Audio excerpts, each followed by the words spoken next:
Patnubay at gabay ng magulang ay kailangan sa mga batang manonood.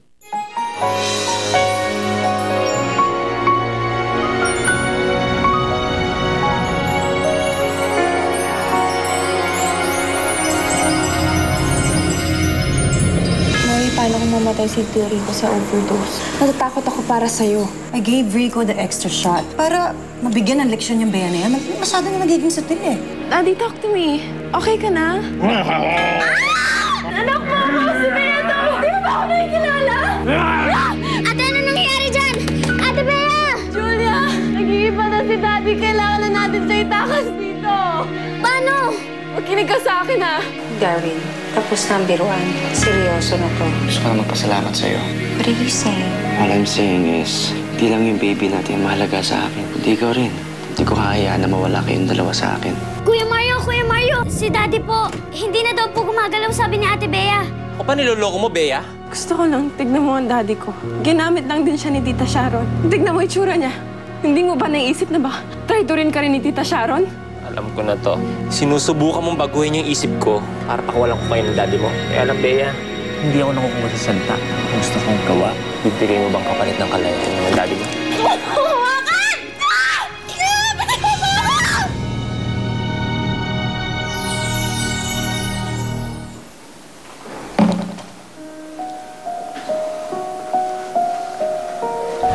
Basta dagdagan mo yung dosage na binibigay mo kay Rico.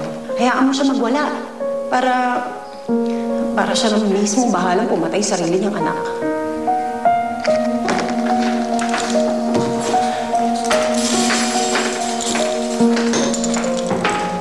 Hindi ko masasama. Hindi. Ikaw nang bahala dyan sa magama na yung hindi na akong trisado kung paano mamatay ng parang.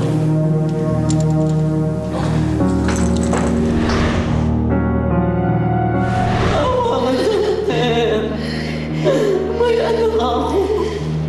Kinimasama mo.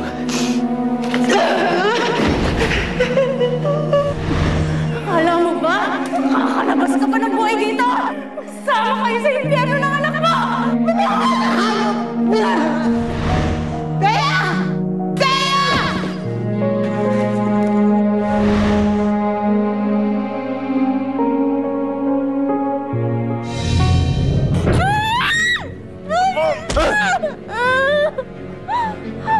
Kasing malikot, Bea. Wala ka na rin naman laban eh. Hindi ka naman masasaktan kung hindi mo ko pahihirapan.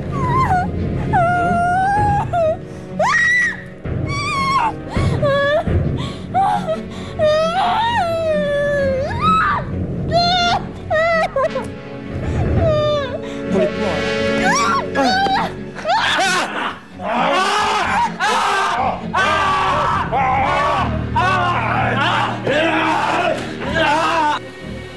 Kapag nakapasok na si Mario, huwag ka nang sumunod. Hintayin mo naman kami ni Daddy. Kaya ni Ate Bea yun. Just wait for us, okay? Daddy!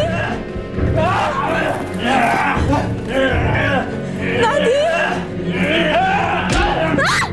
Dad! Tama na! Tama na!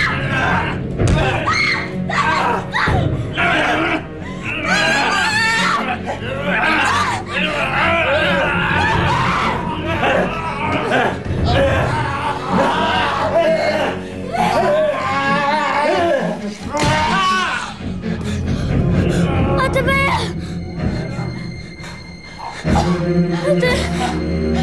Ay, Julia. Hindi ko siya napigilan. Huwag ka umiyak! Huwag ka umiyak! Julia, huwag ka umiyak! Ate, tumakas na tayo! Kunin mo yung susi, nasa kanya! Baka wala mo na kami, bilis! Bilis! Bilisan mo!